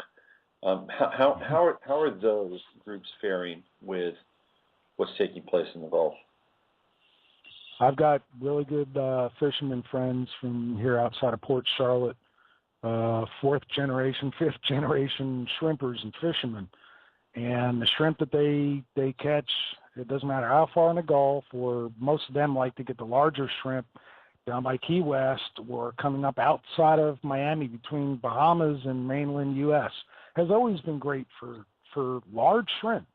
Doesn't exist that way anymore. The shrimp are small.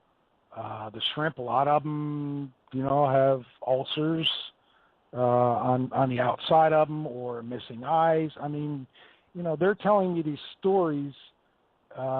Basically, they're out of business.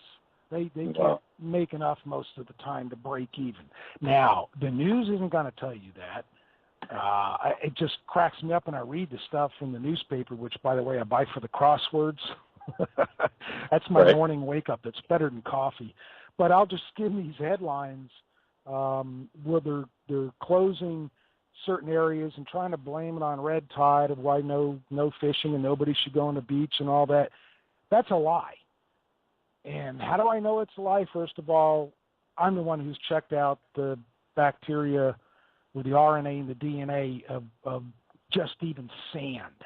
And I did that back in the end of 2010, and I've done it periodically ever since. I've only done 2 testings within the last 6 months, but like I said, it's expensive. And I've got a good Florida-based lab now, but it's expensive. And I've done this on my own. I'm not trying to toot my horn, and you know I'm not that way, Robert. I'm trying to warn people. I'm trying to make sure they understand if you don't deal with this when you first get the symptoms, you're in trouble. Interesting. You're really in trouble.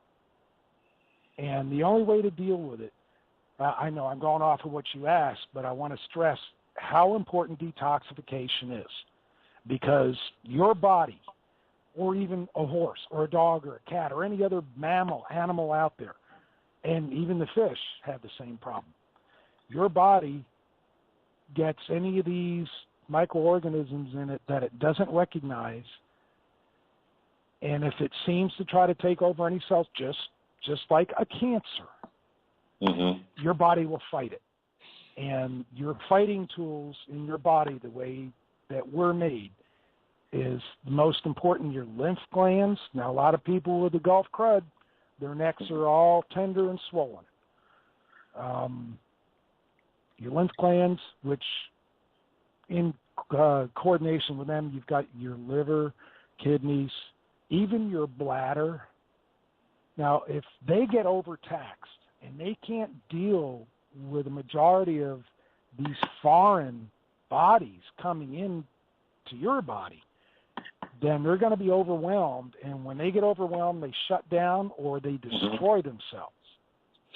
Yeah. So this is no different than somebody being exposed, standing there at Fukushima and breathing air and being exposed to severe radiation where it eats up your body. Your body just destroys itself because it can't deal with it. This is no different. Yeah. Yeah, this is a biological way. It's right. like a biological Fukushima. That's what they unleashed in the Gulf of Mexico. So what this is all lining up, what it looks like. This is pure Georgia Guidestone stuff, right? I mean, this is, we are in the culling phase. This is what it's all kind of manifesting towards, right? I mean, it's the elimination of the population. But then the question is, well, why don't they just do a kind of a broad, a broad swipe at the whole thing and just wipe out a big chunk of us with a war, which, by the way, I think is in the offing. I think 2014 we are going to be going toe-to-toe with China.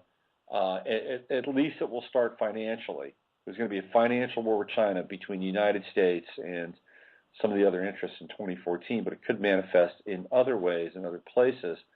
But we're certainly in this kind of Georgia Guidestone phase where it seems like on all fronts, Michael, they're trying to reduce our numbers, make us as sick as we can, force us into Obamacare, and then manage us out as a result. Yeah. Don't really want to have to agree with you, but I have to agree. To agree. Yeah. It's a multi-front. It's not a single front. Yeah. It's multi-front. Let's just throw in spraying in the air. Let's throw in Fukushima. Let's throw in the Gulf of Mexico. Let's throw in depleted uranium all throughout the Mideast. Let's just throw it all together. And what have you got? It's poison, no matter how you look at it, and we can't survive unless we learn how to survive. Yeah, and I want to get into that in the last. Well, that's really, I mean, we it's good to get there because Peter Kling, and I agree with Peter that we can get through this, and on the other side of this, and I've had a vision of this, is a very different kind of world, and one that's a lot more sacred and very personal in a lot of ways.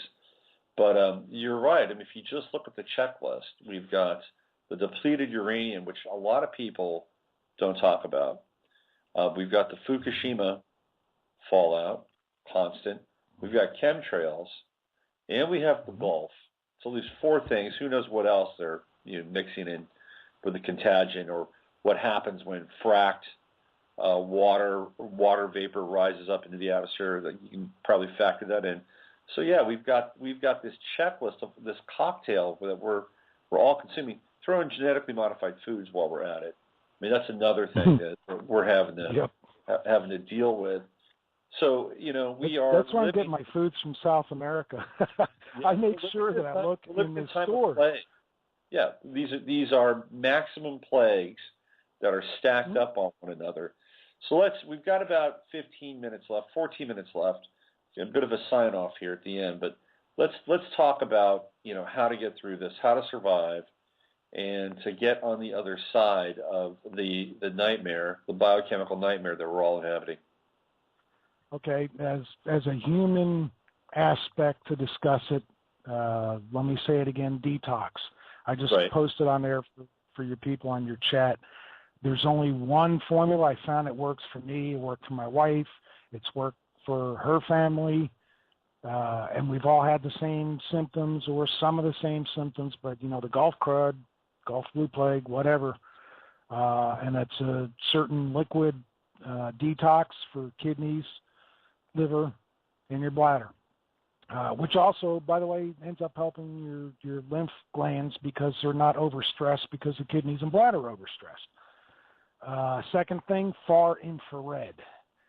You can buy cheap ones, you can buy good ones. Spend the money no matter what you can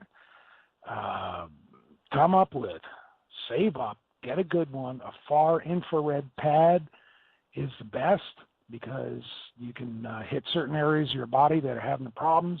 What that does between the detox herbs, which are real organic, true herbs, and that's the reason that I chose to use Dr. Schulz's stuff after a lot of research trying to find true herbs.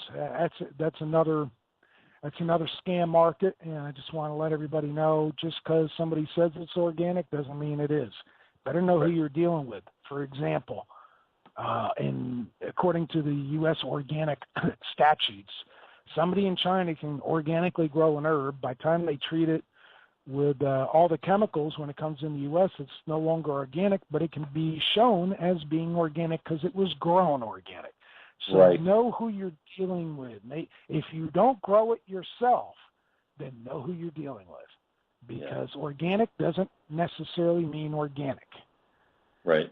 Just a warning, because I got messed up where I had some stuff that actually made me sicker, and then came from China and it was organic there, but it was treated for any kind of bacterial infections when it came into California, and it wasn't organic anymore.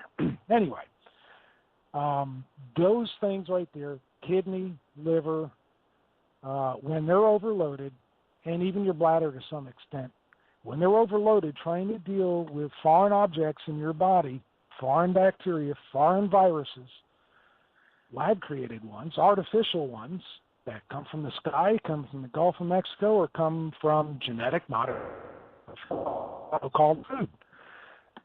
The signs of it will start coming out of your skin. It will even make your urine smell different. And if anybody's had any of those symptoms where you got rashes you can't explain, a cough that never goes away no matter how many different things the doctor puts you on, constant sinus infections, which seems to be the number one thing in Florida for some reason. Georgia is number 2 with that, because I got family up there too. Nobody gets rid of sinus infections anymore. Those things that I'm mentioning will end up where you'll have, if you're going to get into it real to save yourself and help yourself, you're going to have a worse outbreak, such as a worse rash, while you're detoxing than what you're probably dealt with at this point. And that is a healing process, because all of a sudden when your body can function, especially your kidneys, your liver, when they can function normally again and not be overloaded with they perceived toxins, then things will come out quick, really start coming out big time. So you're going to think, oh my gosh, I'm taking these herbs, doing far infrared pad, and all of a sudden I'm feeling worse, and all the stuff just starts coming out of you. Right. And that's a sign of real healing. And you see a lot of people, they turned off from that when I suggested it back in 2011, 2012. And you have to understand that is part of your natural healing process, and it shows you how badly overloaded your body. Now, that's the practical things, Robert. Now, I want to get into what I feel is the real healing. The real healing. It's great that you detox your body, which is necessary. Fasting does that as well. Fasting, really, in its reality, biblical fasting is a fantastic detox. To eat during fasting, you let your body identify everything that's wrong in it, and then you drink water and such things that will not kind of counteract what your body does naturally.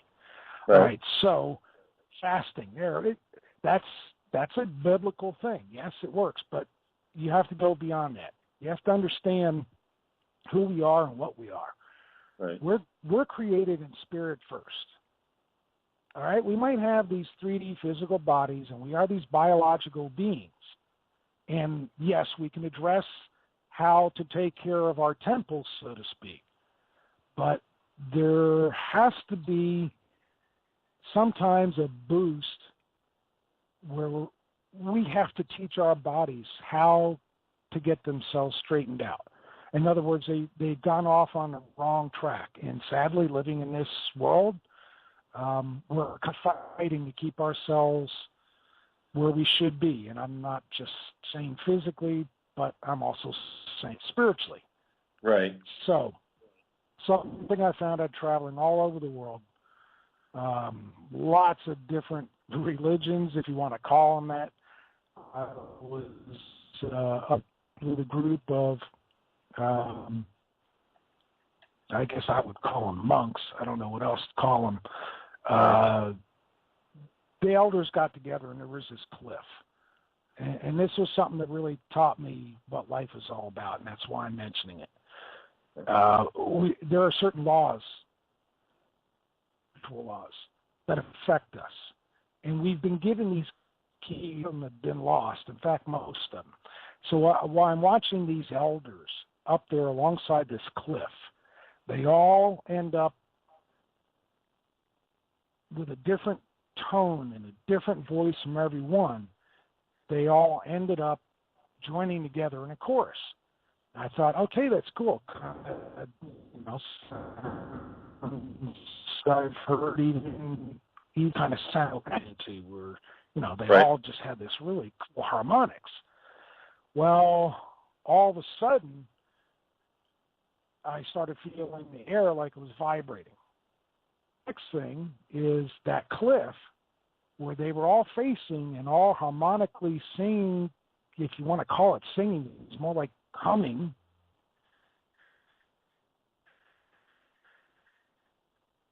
Out of the cliff. Everybody said it's la-di-da. Well, no, scientifically, so how does that? Well, all the wonderful things in this world, all the herbs that we have. Hey, Michael, the most important part of your presentation is breaking up. To use. It sounds like a Lee Scratch Perry track right now. Well, how do we get that? How do we take care of ourselves in the light, so to speak? How does light affect us? How do we turn on the light? Yeah. Well, that comes from speaking the truth. Right. God. We have been keys to keep ourselves in state. Yeah. And not just the herbs. We don't agree with me. I hope that I always used to think it was really religious and corny to sit there and read Bible scriptures. Right. I really did. Yeah. I agree in a Christian denomination, okay? I Right. used to think, well, okay, it's really nice to know it all and all that. I found out that the harmonics, and I do this in different languages. Mm-hmm. It's what speaking the word of God, so to speak, and it doesn't really matter who you're going to call, what religion, whether it's Allah or whatever. But if you're really speaking His word, there are into your body, heal your body by getting your show is the software that makes the computer work. Right. Yep. I mean, it's really that simple. It is. It is that simple. And that is how you bring it all together and activate the herbs and some of the other stuff that you're talking about, potentiate them and take them to the next level. I completely agree. And I think that that's kind of a theme for today's show. Peter certainly touched on that. Now you're bringing it up as well. And this is our connection to divine source. And it's the most important thing that we can have. And when you lose that connection, or where it becomes fractured and you don't have the same kind of draw to that current, life can become very difficult, very difficult. And people can have challenging situations that they can grow through if they have the connection to source, because it's a lesson, right? But if they don't have the connection to source and they go through something very difficult, it becomes a tribulation. So it's essential that we stay in touch with our souls to the best of our ability, which is really incumbent upon us being, aware of this and taking it home, bringing it home, and not taking it for granted. Trust me, I understand this on a personal level. So this is where we are right now. It's about making a compact with this divine presence in our life. Because that is our light. I know a lot of different religions. I've been all over the world, Robert, and you know that. I've lived out in the bush in West Africa and in the Andes Mountains, and thankfully had some nice time in Hawaii too. But there's one thing that I've learned from just native people is it doesn't matter what you call yourself. There's a common bond of creation that everybody understands in the same terms. Yeah. So without involving religion, all of them also have what's handed down from generation to generation about why do some of them sing when they're out in the field harvesting the crops? Why do they sing when they gather at night as a family? Why do some of them chant? Well, there's the common bond, which is the harmonics. And sound is light. So something that I learned that is our software program to our DNA. Yep. We can heal ourselves. Yeah. Well, I think I'm living proof. If there's anybody out there that has a living manual for it, it's the man I'm talking to, Michael Edward, both resulting in profound manifestation in his work with the Gulf plague, the blue plague, but also in navigating very difficult and trying circumstances in his personal life as well. So, Michael, I want to thank you for being on the show as usual. Great content, great connecting with you, and we'll hook up somewhere down the road. Oh yeah, we got to do it more often. Maybe someday I'll revive my Blog Talk network. Too busy taking care of critters. Yeah, well, sometimes you just gotta deal with the physical world as we know it. But absolutely. So take care of yourself, and I mean that in the truest sense of the word. And enjoy the rest of your weekend, and we'll talk soon. Okay? Okay, same to you, Robert. God bless. Love you. God bless, Michael. That's Michael Edward, and we are now currently on the podcast and off the stream. So if you're hearing the stream, then you are in a delay. And again, I want to thank Michael Edward and Peter Kling, my guests today. We'll be back next Friday with some more scintillating guests. I might try to get Brian Toohey on and talk about the Super Bowl. And maybe I'll bring Sister Myra on. We'll do maybe a Super Bowl review with Sister Myra and Brian Toohey. It's kind of a tradition we have here. And then the following week, I think I'm going to have Ellis C. Taylor on, which I believe will be my last show here on Blog Talk Radio. We'll be moving, we'll be picking up stakes and going elsewhere. So that's it. Use your head to discern what's real, your heart to stay open what's possible. This is Robert Phoenix. You've been listening to the Friday FARcast. And again, I want to thank Peter Kling and Michael Edward for being my guests today. Have a great weekend. Stay healthy and keep your eye on the dollar and the Dow. We've got wheels in motion, boys and girls. So pay attention. Keep your head up. I'll see you on Monday. We are living in a computer-programmed reality, and the only clue we have to it is when some variable is changed and some alteration in our reality occurs. We would have the overwhelming impression that we were reliving the present, déjà vu, perhaps in precisely the same way, hearing the same words, saying the same words. I submit that these impressions are valid and significant, and I will even say this: such an impression is a clue that at some past time point a variable was changed, reprogrammed as it were, and that because of this an alternative world branched off.